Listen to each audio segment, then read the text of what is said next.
Welcome again to my channel, the Modern African Man channel. And thank you so much for clicking on this video. And without wasting time, we are going to start our reading session of today.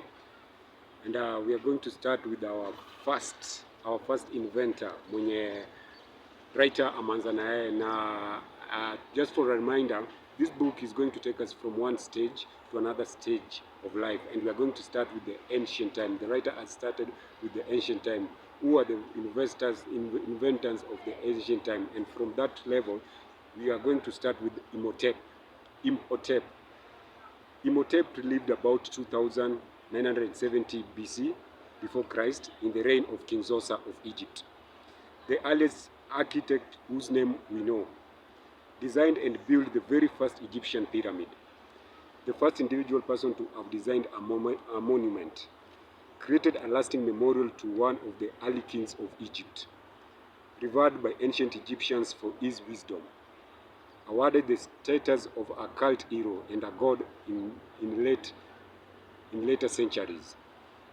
Imhotep, venye umesikia kwa wenzangu wa nyumbani, Imhotep alizaliwa miaka 2970 kabla kuzaliwa kwa Yesu Kristo, na aliishi wakati wa King Zoser wa Egypt. Wakati wa Imhotep king alikuwa Egypt, alikuwa King Zoser, na alikuwa muunzi wa kwanza mwenye tunajua na jina yake in the ancient time.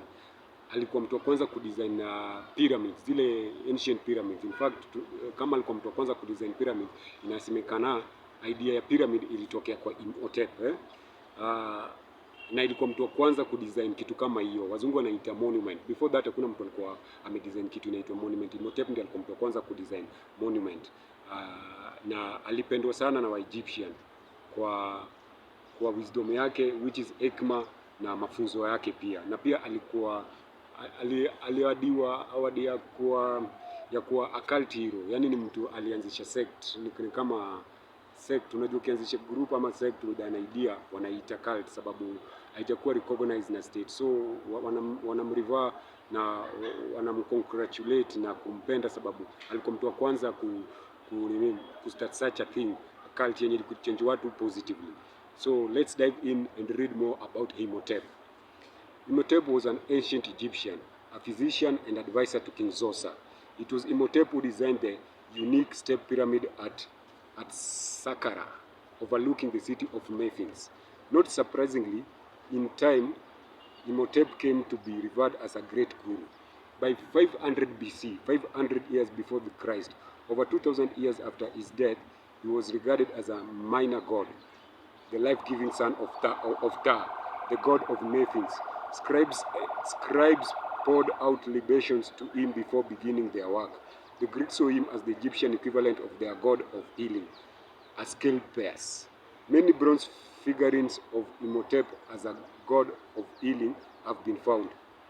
When Herodotus saw and described the pyramid in 4050 BC, Imhotep was as far removed from him as the life of Herodotus is from us.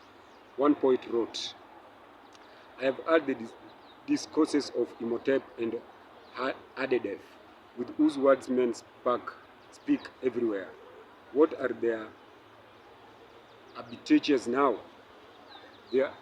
Their walls are destroyed. Their habitations are no more, as if they had never been." Hiyo ni shairi iliandikwa sababu ya Imhotep. Hiyo ni kuonyesha venye Imhotep during his time alikuwa na influence sana kwa life ya watu walikuwa around yeye. This feeling is common in ancient Egypt's poetry, keening over the infinite poignancy of the transiency of man. Human life is short and human achievements crumble and vanish. But as far as Imhotep was concerned, they were wrong. We not only remember Imhotep thousands of years later, we can see the buildings he created. They are all standing. Writer anatuambia hapa hivi, life ya binadamu inakuwa short na ina crumble. Ni kitu inakuja kwa certain period of time alafu inaisha. But life ya Imhotep baada ya kukufa haikuisha hivyo, sababu alituachia kitu yenye mpaka saa hii in the modern world tunaweza ona. So life life ya Imhotep ilikuwa very significant and impactful kwa life yetu mpaka the present moment, because mpaka sasa hii tuko na watalii wenye wanaendaga Egypt kuangalia pyramids zaidi yenye ilitoka kwa Imhotep. So that's how much Imhotep influenced life around him and in the whole world. Imhotep particularly achievement was the development of the pyramid, an ambitious new type of monument. Until Imhotep's time, royal burial monuments in Egypt were single-storied structures, massive rectangular buildings called mastabas. These monuments were at first built with inward sloping walls of bricks encasing rubble interiors and only later made of more durable stone.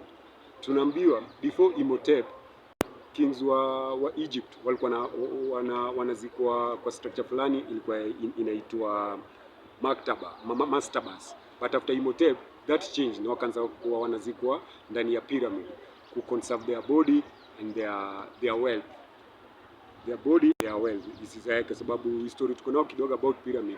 Mtu yoyote anazikwa ndani ya pyramid inasemekana mwili yake haitawaioza, iko hapo mpaka milele na milele, na ndio maana wanaziitaga mummies. Ni mwili imekufa miaka mingi but bado iko hapo, haikuwaioza. They were raised for the kings of the early dynastic period. The mastabas were almost certainly built in imitation of the places of kings and nobles, houses for the dead imitating houses for the living. It was Imhotep, they said, who invented the use of stone for building.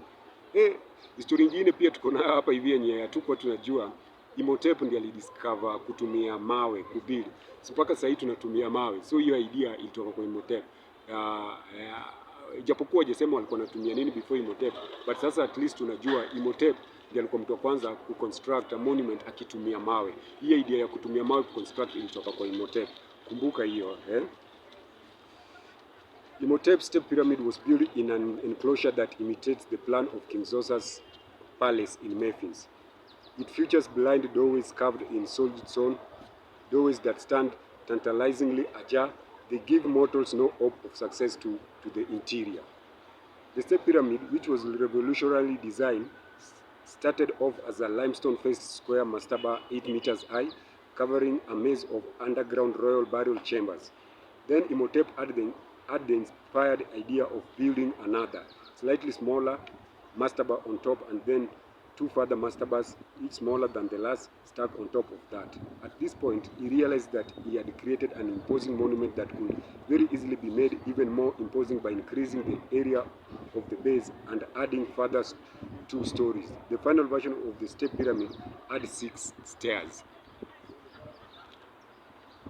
Kulikuwa na hizo mastabas before pyramid, but Imhotep alikam na akaiconstruct in a different way yenye ilikuwa na layers.